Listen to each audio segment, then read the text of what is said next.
Unajua wale watu ambao wanakuambia maneno kama haya na wale ambao wanaongea maneno kama hayo ni hao wa kawaida. Hiyo style ya viongozi wa kitaifa ambao kwa uongozi, uzembe wakati mwingine.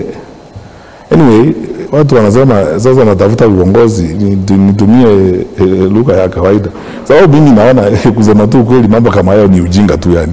Kwa sababu mtu mkubwa umefanya kazi kwa umma miaka 10. Mimi nimetafuta kazi, nimeapply kazi.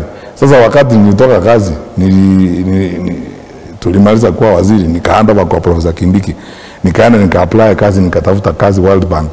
Nilipewa kazi kwa sababu nilikuwa project ya Uhuru. Ni Uhuru alinipeleka World Bank. Yeye ndiye aliniandikia barua, yeye ndiye alienda akaongea na mtu huko nikaandikwa.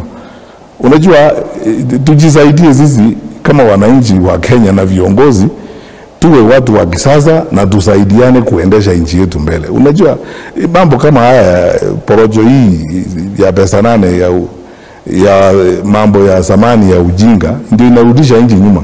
Kwa sababu ningesimama leo niseme ninaenda chama fulani, nikisema kama nataka kuingia ODM, sasa nitakuwa project wa Raila Odinga kwa sababu nimeingia kwa ODM.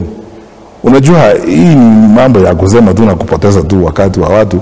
Na unajua wakati mwingine watu ikiwa muelewani kwa mawazo, hawana namna ya kukupinga ama namna ya kuongea na wewe. Sasa wanaanza tu mastori hapo, porojo nini huku, mambo ambayo hayafai.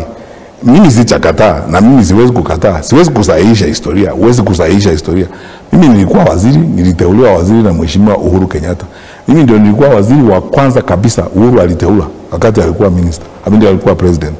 Na nimefanya kazi nikiwa waziri wa Uhuru. Na nimeambia watu wengi tusipishane hapa maneno bure ya kusumbuana tu bure. Mimi ni waziri wa Uhuru nikiwa hai sahi na hata wakati nitakufa. Na hata nikikufa zere nimekufa, watasema yule mtu amelala kwa ile jeneza alikuwa waziri wa Uhuru. Hiyo ni historia, huwezi kubadilisha. Sasa nimekuwa project, utasema huyo ni mwili wa mtu wa Uhuru. Unajua tuwe watu wa tutumie akili yetu kwa maana. Sababu hii mambo nasikia hii maneno mimi nashangaa sana.